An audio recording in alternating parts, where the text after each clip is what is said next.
Please be seated.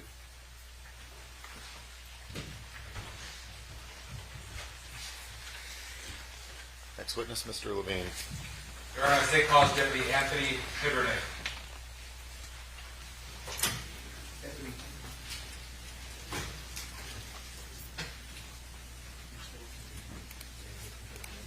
Step this way, please.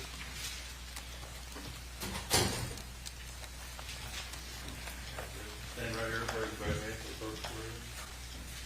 Do you solemnly swear or affirm that the testimony you give in this case will be the truth, the whole truth, and nothing but the truth? This way, please. Go around, what you said. Good afternoon, sir. Good afternoon. Yes, it. Thank you, Your Honor.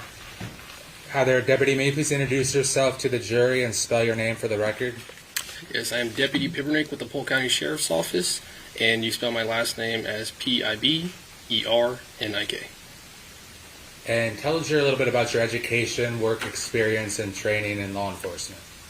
So actually, right when I graduated high school, I signed up to join the academy to become a Polk County Sheriff. Then I attended Polk State College, and then graduated from Polk State College and got sworn in as a deputy. Do you work the road now? Yes, I do. And what shift do you work? I am currently TDY to BSI, but at that time, I was on Southwest Delta. And tell the jury about what BSI is. BSI is an unmarked unit, so we do anything as far as finding someone who's narcotics and all those other types of operations that we work on. All right, Deputy, I want to direct your attention to September 8th of 2024, Sunday evening. Did you get a call to respond to a location in Auburndale reference a stabbing victim? Yes. Tell the jury what you did. So I received a call, which is a signal 50 from EMS, which means we have to go make sure the scene is clear before we can enter. At this time, me and my partner, Deputy Walker, were arriving on scene. We entered the scene, and at that point is when we saw Collin Griffith over his mother trying to attempt to do CPR. Now, do you see the person that you referenced as Collin Griffith in the courtroom today? Yes. Could you point to him and say something that he's wearing for our record? Yes. He's wearing a gray jacket. Your Honor, let the record reflect the deputy has identified the defendant. Now, when you came into contact with the defendant, what did you do? I then walked him outside underneath the carport area right behind his vehicle. And were you and Deputy Walker the first two law enforcement responders? Yes. And did you both go in the house together? Yes. All right. Now, when you first entered the house, what did you notice about the house, if anything, inside? As I walked into the house, I immediately began to clear the house as my partner walked up to Collin Griffith. And then after clearing the house is when I walked back into the living room area, made it known that it was clear, and that is when my partner advised me to take Collin Griffith outside. Did you notice the ear pod on the ground in the family room? At that point, I did not. Did you notice it at any point? After, yes. Now, when you were outside with the defendant, or interacting with the defendant, how would you describe his demeanor? When I first walked him outside, he was a little bit frantic. Seemed like something was definitely going on, and then as he began to explain what happened is when he became very calm. His demeanor completely changed. Was that... Okay. Now, when he was talking to you, where did that take place? Outside, underneath the carport next to his vehicle.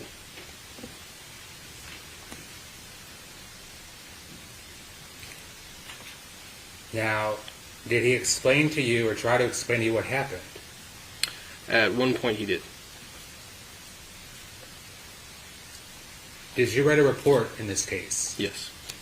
Explain to the jury how you document what the defendant said in this case. At the time on scene, I was documenting what he was saying by writing it on my notepad that I carry on me all the time. So in this particular case, is it a fair statement you did not take like a tape statement? Is that correct? I did not.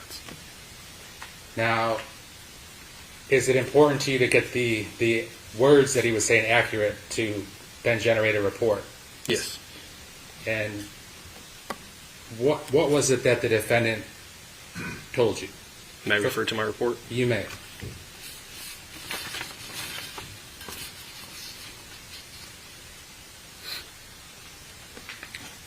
I And asked. if it's of a length that you believe the most accurate way to state what he said is to read it, that would be acceptable under these circumstances. Yes, sir. You might need to do a sidebar. Correct.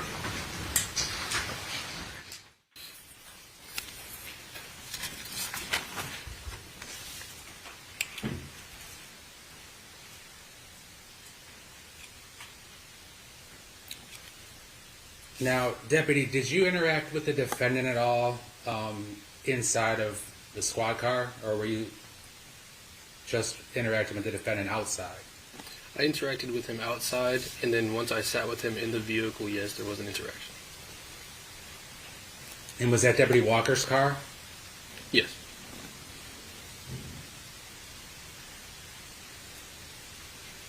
If I may have a brief moment, Your Honor. Thank you.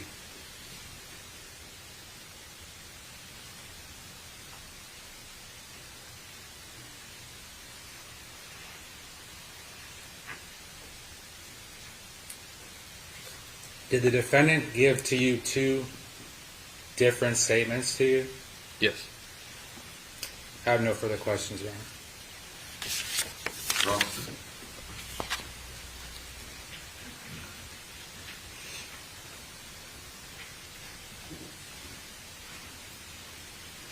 Deputy Piernick, do you have any recording devices either on your person with all the gear you have or in your car as you're on patrol?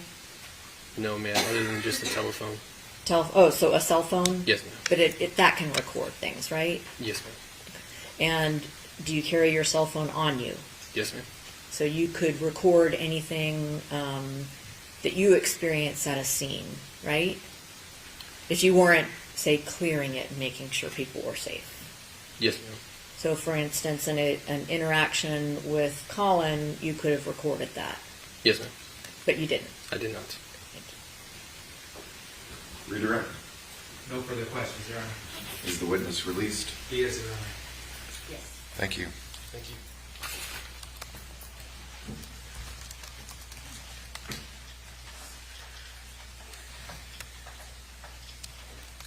Next witness. Your Honor, the state calls Captain James Parker.